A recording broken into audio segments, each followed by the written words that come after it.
Hello everyone, welcome to Computer Studies for Class 5.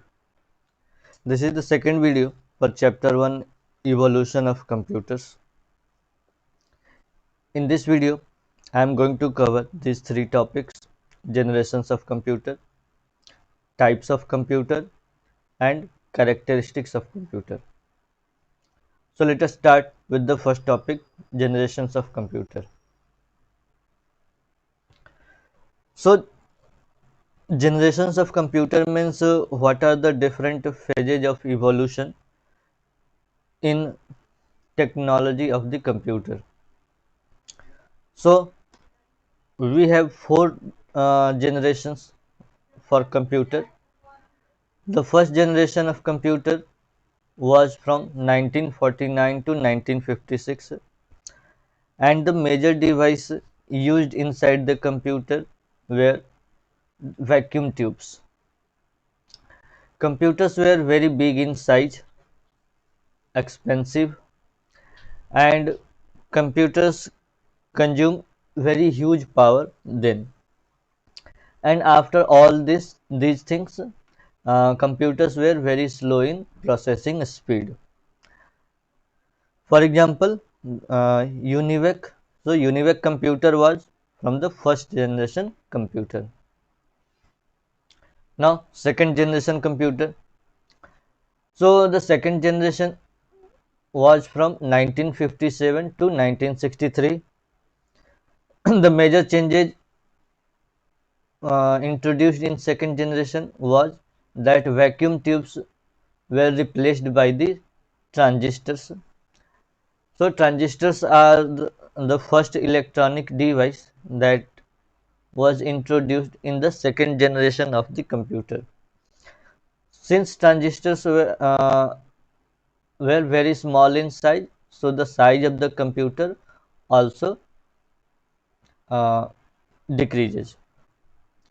And again, the computer was expensive at that time also, but consumes less power and faster than the first generation computers.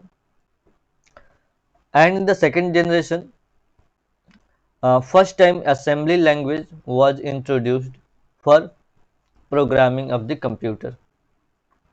For example, IBM 1401. So this computer was in the second generation of computer technology.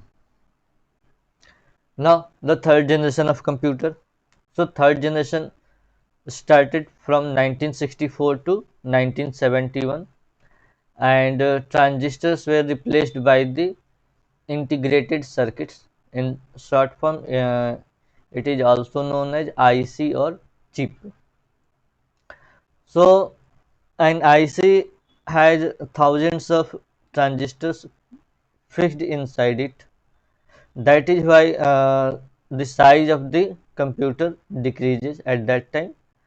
And first time use of keyboard and monitor was introduced in the third generation. And since use of IC, the computer consumes less power then, and of course the third generation computers were faster than the second generation computers. For example, IBM 360, Apple II, and others are also there.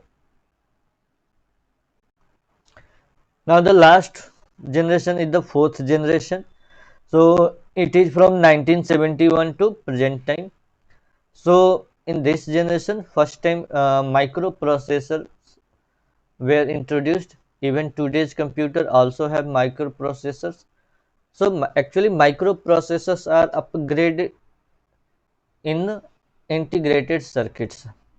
So in a microprocessor chip, numerous ICs transistors are fixed. So a single microprocessor can now handle the whole operation in the computer. Due to this, there is very reduction in size of the computer, and now we use storage devices in our computer. And present time computers consume very less power, and of course these are very fast. Then the third generation computers. So different computers that we use today are the fourth generation computers. Now, what are the different types of computers? So we can categorize computers on basis of its size or the technology it uses. So on basis of size, we have different types of computers. Like the first one, you can see the supercomputer. So these are the most powerful and the fastest computers. So powerful and fastest means in terms of processing speed.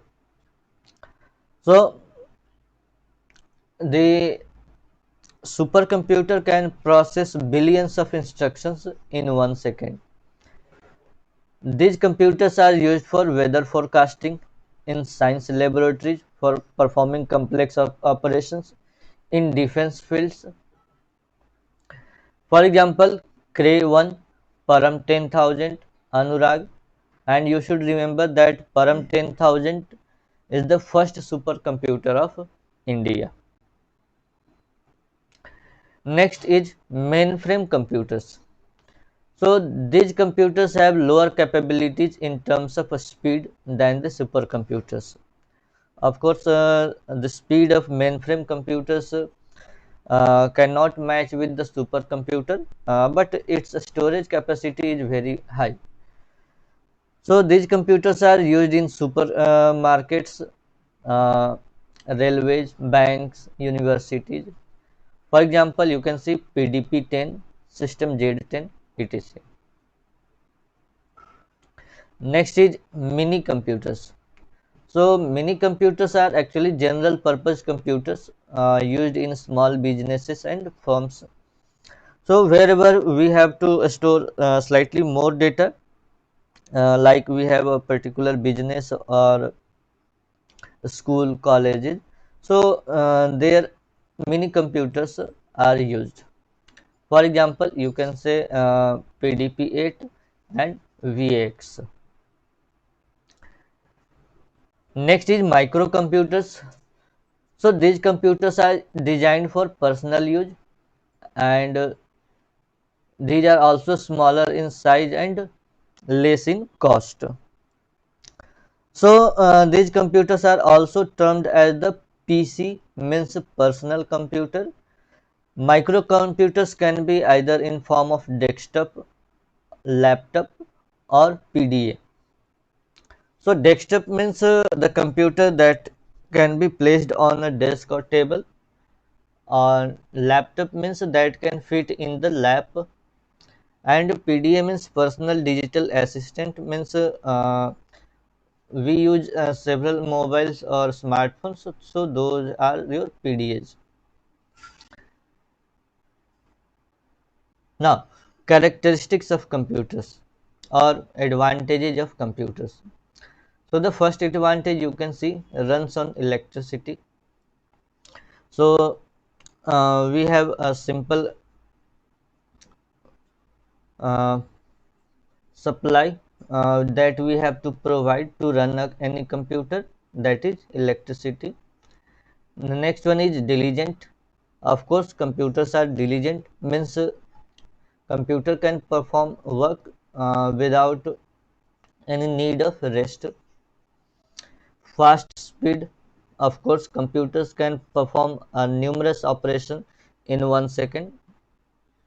Versatile means computer can perform a variety of tasks, like we can use computer for web browsing, playing games, watching movies, programming, uh, or to prepare document files or any other things. It has huge storage capacity. Of course, computer can store a lot of data inside it, and data remains secure for a long interval of time. And the last one, you can see accuracy. So computers provide result without making any error. That is why accuracy is attached with the characteristics of computer. And the last, limitations of computers. So we can give only 2 3 limitations. Like the first one, you can see no thinking capacity, means a computer cannot make any decision. Computer can only perform only those operations that instructed by the user. And the second one is no feelings, means computers cannot feel anything.